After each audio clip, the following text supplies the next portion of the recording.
Welcome, everyone.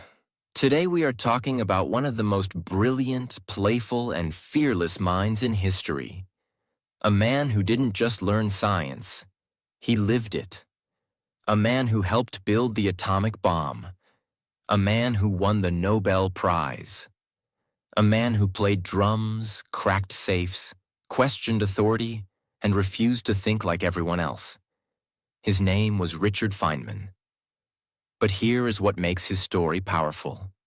He was not born as a genius who knew everything. He was a curious child, a boy who asked questions, a boy who loved to understand how things worked, a boy who refused to accept answers without proof. And that curiosity changed the world. Today, we will explore his full life story in 4 long chapters. Not just his success, but his struggles, his love, his pain, his personality, his mistakes, his bravery. And as you listen, you will not only learn about Richard Feynman, you will learn how to think differently. And as you listen to this story in simple and clear English, you will also improve your listening and understanding skills naturally. If you enjoy learning English through powerful real-life stories like this, make sure you subscribe and stay connected. Chapter 1. The Boy Who Asked Too Many Questions. Richard Feynman was born on May 11, 1918, in Queens, New York. His family was not rich. They were not scientists. They were not famous. But his father was something special. His father believed in one powerful idea. It's not important to know the name of something.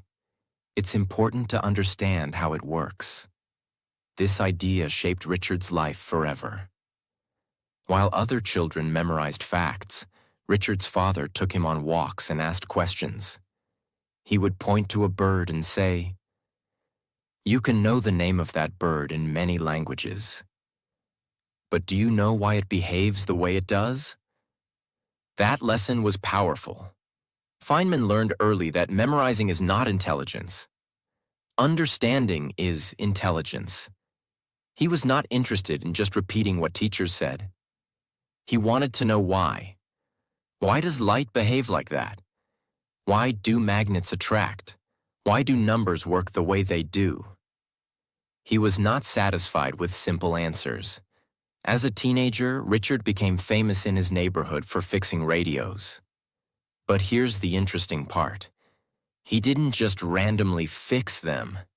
He would sit quietly. He would listen.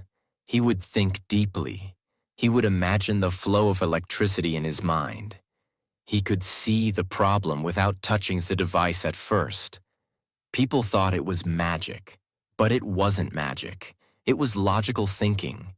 He didn't panic. He didn't guess. He analyzed. That calm thinking became his superpower. You might think he was perfect in school. No, he made mistakes. He was playful. He sometimes broke rules. He joked around. But when it came to physics and mathematics, his focus was intense. He loved solving problems. Not because he wanted grades, but because he enjoyed the puzzle. This is very important. He learned for joy, not for approval. That is why his learning became powerful. Richard went to MIT, Massachusetts Institute of Technology. There, he studied physics seriously. But even at MIT, he was different. While other students memorized formulas, he tried to rederive everything from scratch. He would ask himself, if I didn't know this formula, could I figure it out myself? That mindset made him stronger than others. He was not copying knowledge.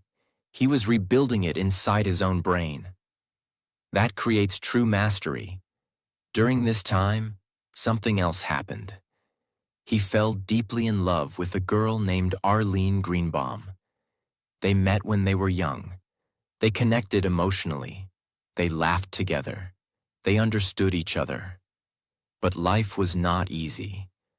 Arlene became seriously ill with tuberculosis, which was very dangerous at that time. Doctors warned Richard, "If you marry her, your life will become difficult." But he didn't care. He loved her. And love is stronger than fear. He married her even though he knew her illness was serious. This shows something important about Feynman. He was not just a scientist. He was a human being with deep emotions and loyalty. After MIT, Feynman went to Princeton for his PhD. He was young, brilliant, curious, full of energy. But the world was changing. World War II had begun, and the United States was secretly working on a project that would change history forever. The Manhattan Project, a secret mission to build the first atomic bomb. And Richard Feynman, still a young scientist, was invited to join. He didn't fully understand the political consequences at that time. He was excited about solving big scientific problems. He wanted to push physics to its limits, and that decision would place him at the center of one of the most powerful and controversial events in human history. Richard Feynman was still very young when he joined the Manhattan Project. He was only in his mid-20s. Imagine that. In your mid-20s, most people are still trying to understand life. But Feynman was about to help build the most powerful weapon the world had ever seen. The Manhattan Project was a secret operation during World War II. The goal was clear but terrifying. Build the atomic bomb before Nazi Germany does. If Germany built it first, the world could change forever. That fear created urgency, and urgency created pressure. Huge pressure. Feynman moved to Los Alamos, New Mexico. It was a secret laboratory in the desert. Scientists from all over the country were brought there. The greatest minds of the time were working together. Robert Oppenheimer was leading the project. Security was extremely strict. You could not tell anyone what you were doing. Letters were censored. Phones were monitored. People were watched. It was like living in a spy movie. But inside this secret world, Feynman was still himself. Curious, playful, fearless. While working on the bomb, Feynman became famous not only for physics, but for cracking safes. Every scientist had a safe in their office. Inside those safes were secret documents, important calculations, critical information. Feynman became curious. He wondered, how secure are these safes really? So he studied how they worked, not to steal secrets, not to cause harm, but because he loved understanding systems. And guess what? He discovered many of them were poorly secured. He would open safes just to prove that security wasn't as strong as people believed. He even left funny notes inside some safes like, "I borrowed document number X." People were shocked. Security officers were embarrassed. But Feynman wasn't doing it for chaos. He was exposing weakness in the system. He believed in truth over authority, even in a high-pressure military environment. At Los Alamos, Feynman worked on complex calculations. Very complex, but let's explain it simply. To build an atomic bomb, scientists had to understand how tiny particles, atoms, behave when split. When you split certain atoms, they release enormous energy. But controlling that reaction required precise mathematics. Feynman became responsible for coordinating calculations. He created systems to make teamwork more efficient. He simplified complex problems. He helped others think clearly. He wasn't just smart, he was practical. He believed if you can't explain something clearly, you don't understand it deeply. That idea became one of his life philosophies. But while he was solving scientific puzzles, his heart was breaking. His wife Arlene was getting weaker. She was in a hospital far away, Her tuberculosis was getting worse. Feynman visited her whenever he could, even though people warned him about the risks, even though the disease was dangerous. He loved her deeply, and love does not calculate risk like science does. While the world was focused on building a weapon, he was watching the person he loved slowly fade away. Imagine that emotional weight, working on the most destructive weapon in history, while the love of your life is dying. That kind of pressure would break many people. But Feynman continued, not because he was cold, but because he separated emotions and work when necessary. He carried pain quietly. In July 1945, the bomb was ready. They tested it in the desert. This test was called Trinity. When it exploded, it created a massive flash of light, a powerful shockwave. A new era began. Feynman later described the moment. He did not feel pure joy. He felt something complicated: excitement, shock, confusion. Soon after, bombs were dropped on Hiroshima and Nagasaki. Thousands of people died. The war ended. But the world changed forever. Feynman later admitted something important. At that time, he did not deeply think about the moral consequences. He was focused on the science, on solving the problem. But later in life, he reflected on it more seriously. He realized how powerful science can be, and how dangerous it can be too. After the war ended, something unexpected happened. Feynman felt empty. He lost Arlene in 1945. She passed away before the war ended. He lost the person he loved most. The war was over. The big mission was complete. But he felt no excitement, no joy, no direction. He once said that after the bomb, physics felt unimportant for a while. He questioned meaning. He questioned purpose. He questioned everything. That shows something powerful. Even geniuses go through dark seasons. Even brilliant minds feel lost sometimes. Success does not protect you from emotional pain. Feynman did not stay in that dark place forever. One day he saw something simple, a plate spinning in a cafeteria. He became curious. He started calculating how the plate was wobbling in the air, just for fun. No pressure, no war, no big mission, just curiosity. And something returned: joy. He remembered why he loved physics, not for fame, not for power, not for war, but for curiosity. That moment restarted his career. Sometimes the biggest comeback begins with a small spark. Chapter 3. The Rebel Professor and the Nobel Prize.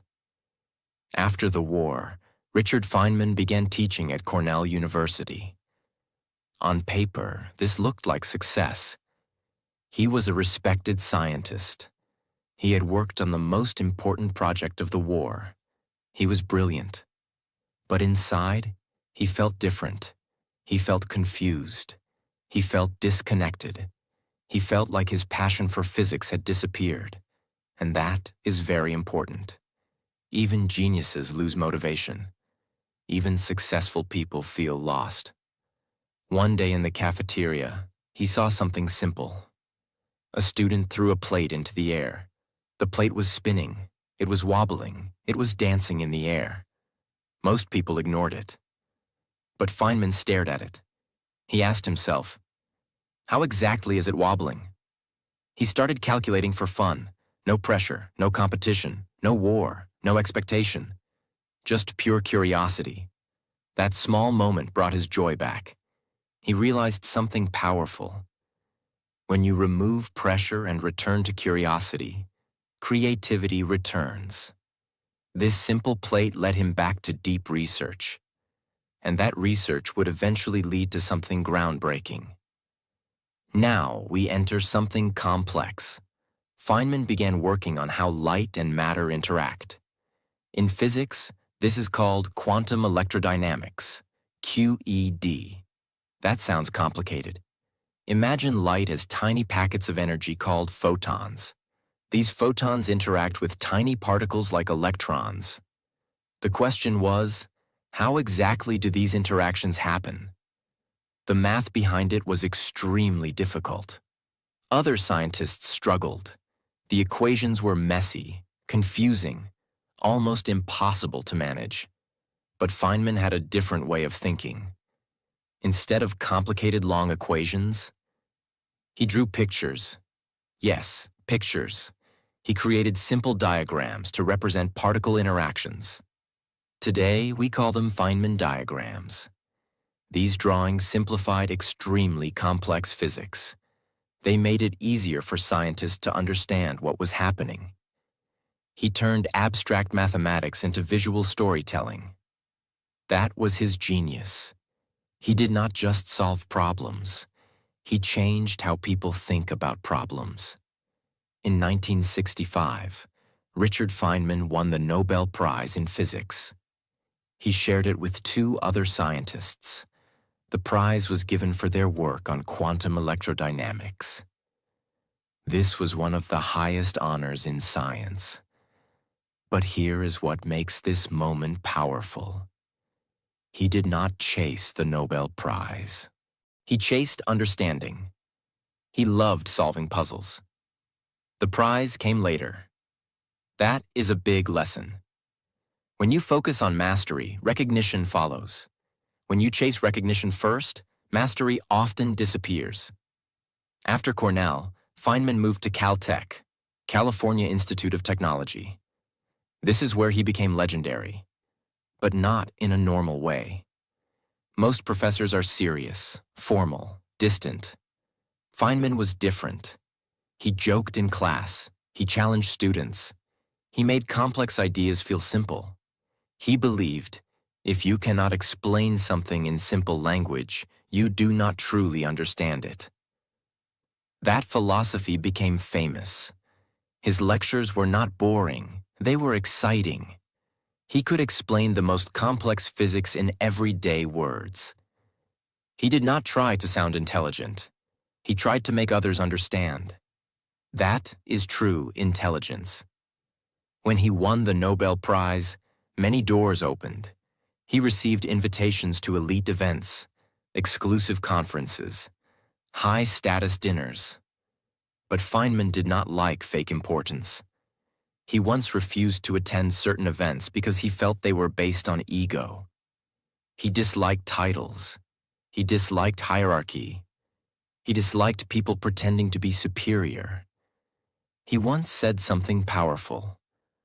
I would rather have questions that can't be answered than answers that can't be questioned. That sentence shows his character. He respected curiosity more than authority. He believed in questioning everything, even himself.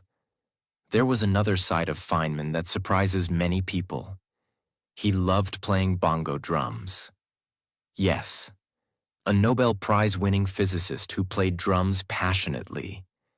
He learned to play during his time in Brazil. He even performed publicly. He did not care what others thought. Some scientists criticized him. They thought it looked unprofessional. But Feynman did not live to impress people. He lived fully. He painted. He played music. He explored. He experimented. He refused to limit himself to one identity. He showed the world that intelligence and fun can exist together. After Arlene passed away, Feynman remarried. His second marriage, to Mary Louise Bell, did not last long. It ended in divorce. Later, he married Gwyneth Howarth. With Gwyneth, he found stability. They had a son, Carl, and later adopted a daughter, Michelle.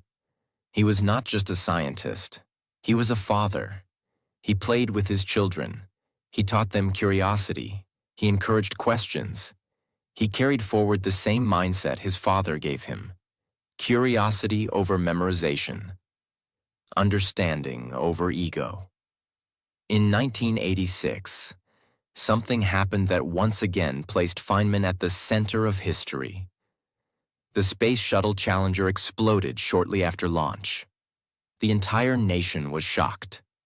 7 astronauts died. A commission was formed to investigate the cause. Richard Feynman was chosen as a member. Many officials tried to hide the real problem, but Feynman did not tolerate dishonesty. During a live television hearing, he performed a simple experiment. He took a small piece of rubber O-ring. He put it in ice water. He showed how it lost flexibility in cold temperature. He explained simply, the O-ring failed because of cold weather. This failure caused the explosion. In front of millions of viewers, he exposed the truth. Simple, clear, powerful. That moment showed his character again. Truth over reputation, clarity over politics. He did not care about power structures. He cared about facts.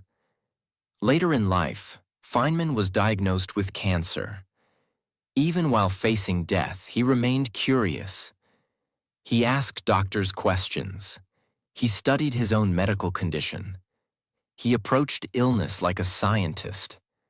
When he knew the end was near, he said something unforgettable. "I would hate to die twice. It's so boring." Even in the face of death, he kept humor. He passed away on February 15, 1988, but his mind never truly left. His lectures, his books, his ideas, his diagrams, they continue teaching millions. Chapter 4. The Legacy of a Curious Mind. As Richard Feynman grew older, something interesting happened. He became more than a physicist. He became a symbol. Not a symbol of perfection, not a symbol of seriousness, but a symbol of curiosity. And that is powerful. Because curiosity is something anyone can develop. You don't need to be born a genius. You need to ask better questions. One of Feynman's greatest legacies was not his Nobel Prize. It was his teaching. At Caltech, he gave a series of lectures that later became famous as the Feynman Lectures on Physics. These lectures were not written like a normal textbook. They were alive. He explained physics in simple language. He would break down complex ideas into small, understandable parts. For example, instead of just giving formulas, he would ask, "What is really happening here?" He wanted students to see the logic, not just memorize the result. Many students said something powerful about him. When Feynman explained something, it felt obvious. That is the highest level of mastery. When something extremely complex feels simple. Today, decades later, those lectures are still used in universities around the world. His voice is still teaching. His mind is still guiding. Over time, people began to talk about something called the Feynman technique. It is a simple learning method inspired by him. The idea is very powerful. 1. Learn something. 2. Try to explain it in simple language, as if you are teaching a child. 3. Find where you struggle. 4. Go back and study again. If you cannot explain it simply, you do not understand it deeply. This technique is used today by students, entrepreneurs, engineers, and even language learners. Because it works. It forces clarity. It removes illusion. It destroys fake knowledge. Feynman hated pretending. He once said, "The first principle is that you must not fool yourself, and you are the easiest person to fool." That sentence alone can change your life. Feynman did not try to look smart. He did not try to impress. He did not speak in complicated language to confuse people. In fact, he criticized scientists who used big words to hide weak understanding. He valued honesty over image. He valued truth over popularity. Even when he was part of powerful institutions, he stayed independent. That independence made him different. It made him respected, and sometimes controversial. But he did not live to be comfortable. He lived to be real.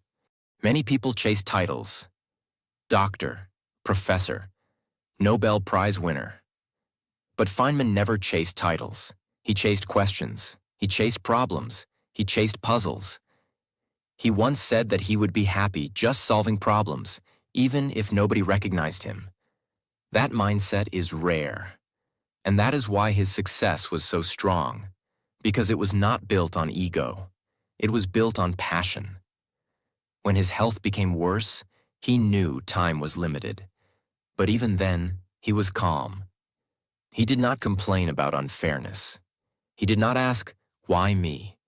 He approached death the same way he approached science, with curiosity. He wanted to understand. He wanted to learn. He faced it honestly. On February 15th, 1988, Richard Feynman passed away. He was 69 years old. But something important happened. His body stopped. His influence did not.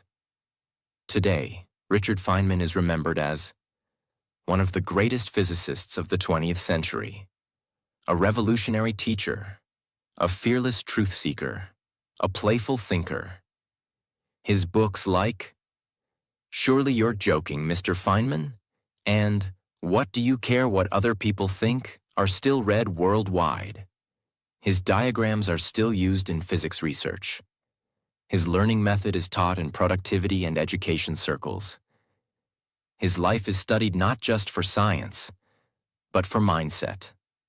Let's make this simple. Why was Feynman so special? Not because he was born with superpowers, not because he memorized faster, not because he acted serious. He was different because he asked why again and again. He refused to pretend.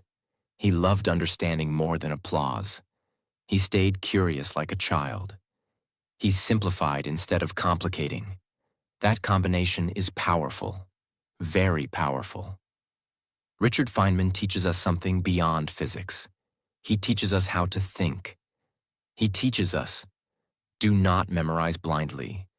Do not accept authority without question. Do not pretend to understand. Do not stop being curious. Curiosity is more powerful than talent. Honesty is more powerful than ego.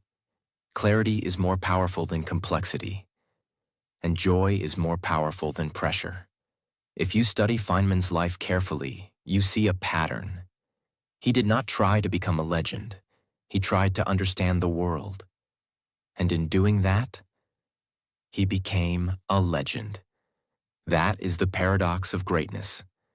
When you stop chasing greatness and start chasing understanding, greatness often follows. Richard Feynman did not just explain the universe. He showed us how to explore it. With courage, with curiosity, with joy. And that is why his story still